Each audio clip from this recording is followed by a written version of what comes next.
नमस्कार दोस्तों। आपने कभी न कभी जगन्नाथ धाम पुरी के बारे में तो सुना ही होगा। हमारे सनातन धर्म के अनुसार भारत में कुल 4 धाम हैं।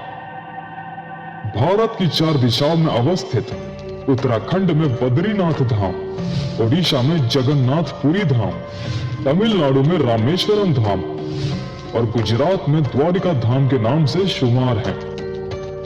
इन 4 धाम का सृष्टि हमारी पुराणों ग्रंथों में वर्णनीय है, लेकिन इसके बारे में हर किसी को ज्ञात नहीं है। आज हम आपको जगन्नाथ पुरी धाम के बारे में संपूर्ण जानकारी देंगे। आपसे गुजारिश है कि आप वीडियो को अंत तक जरूर देखें और प्रभु जगन्नाथ के बारे में संपूर्ण तथ्य पाएं। आप हमारे चैनल को सब्सक्राइब जरूर करें। हम आपके लिए ऐसी वीडियो लगातार लाते रहेंगे। जगन्नाथ धाम पुरी, जो कि ओडिशा राज्य की पुरी जिला में अवस्थित है। जब मंदिर बना था तब ओडिशा का नाम उत्कल था। मंदिर आपको समंदर के बहुत करीब देखने को मिलेगा। कहा जाता है यह मंदिर लगभग 1000 साल पुराना है। इस मंदिर को राजा इंद्रद्युम्न ने बनाया था। इंद्रद्युम्न जो कि उत्कल के राजा नहीं थे, वो अवंती नाम के राज्य के राजा थे, जो अभी मध्य प्रदेश में स्थित है। राजा इंद्रद्युम्न अपने राज्य में मंदिर को नहीं बनाकर उत्कल में क्यों बनाया था और प्रभु जगन्नाथ जी की मूर्ति कैसे बनी, किस कारण पर रथ यात्रा की शुरुआत हुई, उसके बारे में हम आपको विस्तार से समझाएंगे। विश्ववसु नामक एक सबर अपने समुदाय को लेकर जाजबर की जीवन व्यतीत करते थे। वो अपने समुदाय के मुखिया थे। ऐसे कई साल तक वो एक स्थान से दूसरे स्थान को अपने समुदाय को लेकर हर दिन चलते रहते थे। आखिर क्यों वो इस तरह भटकते थे, पुराणों में वर्णनीय है। अगला दिन कौन सी दिशा में जाना होगा, रात में विश्ववसु को स्वप्रदेश होता था। इस निर्देश को हर दिन पालन करके अपने समुदाय को लेकर वो चल पड़ते थे। कई दिन तक चलने के बाद एक दिन उनको वहीं रुक जाने का स्वप्रदेश हुआ। वह इस निर्देश को पालन करके उस जगह पर अपना एक ग्राम बैठाया। उस ग्राम के पास में एक नीलगिरी नाम का पर्वत था। विश्ववसु को वो पर्वत बहुत आकर्षित करता था। सबर राज्य हर समय इस पर्वत को देखता रहता था। एक दिन वो घूमते घूमते वो पर्वत को चले गए। इनको सुनने को मिला कि इस गुफा से मंत्र का उच्चारण हो रहा है। जब वो उस गुफा के अंदर गए तब वो आश्चर्यचकित हो गए। उन्होंने देखा कि कई सारे लोग जो देवता की तरह दिखते हैं, वो लोग एक मूर्ति की पूजा कर रहे हैं। पूजा के बाद वो देवता अंतर्ध्यान हो गए।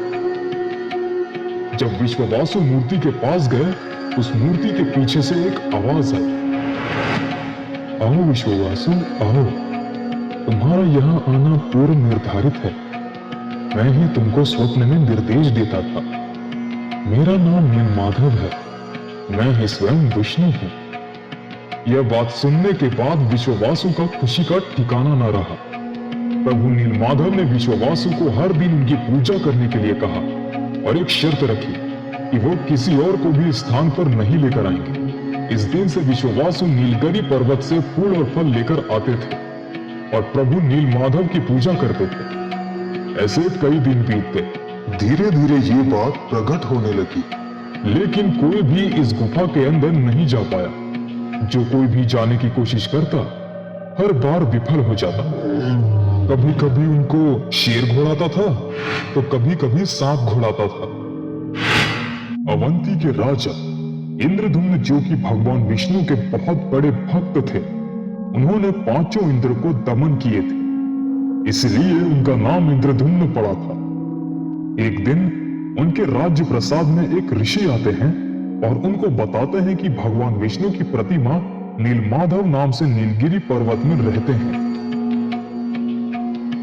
यह बात सुनकर राजा इंद्रद्युम्न बहुत खुश हो गए और वह भी प्रभु के दर्शन के लिए आत्मविभोर हो गए।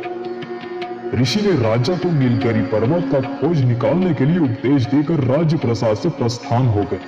ऋषि जाने के बाद राजा ने प्रभु के दर्शन करने की ठान ली और उस स्थान को ढूंढने के लिए अपने मंत्री, सेनापति और उनके अनुगत विद्यापति और सेनाओं को भेज दिया। राजा के आदेश को मानते हुए सब ने प्रभु नीलमाधव को ढूंढने के लिए निकल पड़े। बहुत दिन तक सबने पूरे भारतवर्ष में ढूंढते रहे, लेकिन कोई भी प्रभु नीलमाधव की सूचना तक ना पा सका। धीरे धीरे विद्यापति को छोड़कर सब खाली हाथ लौट आए। राजा इस संवाद पर बहुत दुखी हो गए। विद्यापति और उनके साथी सृष्टिधर नीलगिरी पर्वत को ढूंढते ढूंढते उत्कल में आ पहुंचे। एक दिन विद्यापति के साथ ही एक सृष्टिधर को सांप ने डस लिया। सृष्टिधर का चिकित्सा करने के लिए विद्यापति को वो स्थान में रुकना पड़ा। उन्होंने उस स्थान में एक वैद्य को ढूंढ के सृष्टिधर का चिकित्सा करते रहे। सृष्टिधर का शरीर थोड़ा अच्छा होने पर विद्यापति ने सृष्टिधर को पूरी तरीके से ठीक होने तक छोड़कर नीलगिरी पर्वत की खोज में निकल पड़े। थोड़े से दूर जाने के बाद उन्होंने देखा ये कन्या नदी में डूब रही है और उनकी सहेली बचने के लिए चित्कार कर रही है। विद्यापति ने विलंब न करते हुए नदी में छलांग लगा दी और उस कन्या का उद्धार किया। वो कन्या राजा विश्वासु की बेटी थी। उनका नाम था ललिता।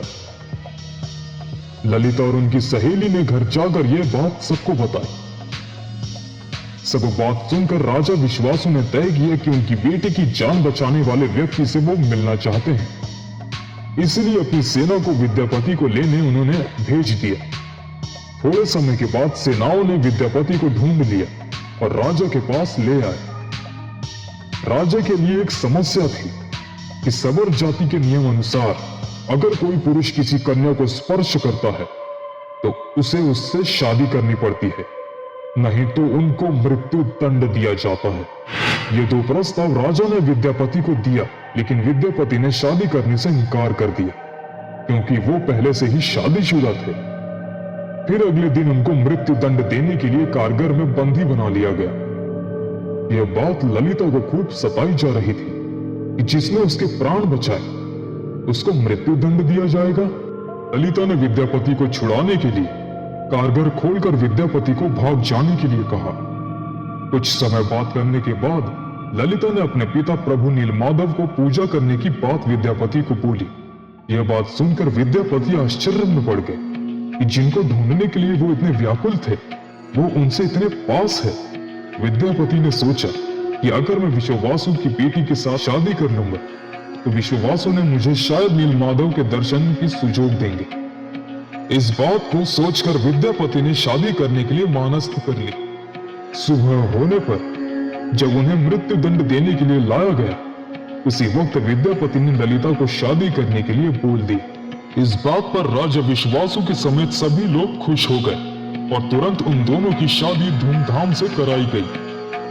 कुछ दिन बाद विद्यापति ने ललिता से अनुरोध किया कि वो अपने पिता से कहे कि वो प्रभु नीलमाधव के दर्शन करना चाहते हैं। ललिता ने यह बात अपने पिता को बताई, लेकिन उनके पिता इस बात को नहीं मान सकते थे। शर्त के अनुसार वो किसी और को उस स्थान पर नहीं ले जा सकते थे। ललिता अपने पिता को बहुत बाध्य करने पर विश्ववासु उन्हें एक शर्त पर ले जाने के लिए राजी हो गए। वो विद्यापति की आंख पर पट्टी बांधकर वो उनके स्थान पर ले जाएंगे। अगले दिन विद्यापति को लेकर राजा ने प्रभु नीलमाधव के दर्शन के लिए निकल पड़े। अब आगे क्या होगा? क्या विद्यापति प्रभु नीलमाधव के दर्शन कर पाएंगे? क्या वो राजा इंद्रद्युम्न को भी दर्शन कराने में सफल होंगे? और प्रभु जगन्नाथ जी की उत्पत्ति कैसे हुई? किस कारण पर रथ यात्रा की शुरुआत हुई? इन सभी प्रश्नों के उत्तर जानने के लिए हमारे द्वारा प्रस्तुत प्रभु जगन्नाथ जी की द्वितीय अध्याय को जरूर देखें। अगर आपको ये वीडियो अच्छा लगा तो वीडियो को लाइक जरूर करें और चैनल को अभी सब्सक्राइब करें। साथ ही बेल आइकन को भी प्रेस करें ताकि आपको हमारे नए वीडियो की नोटिफिकेशन मिल जाए। धन्यवाद।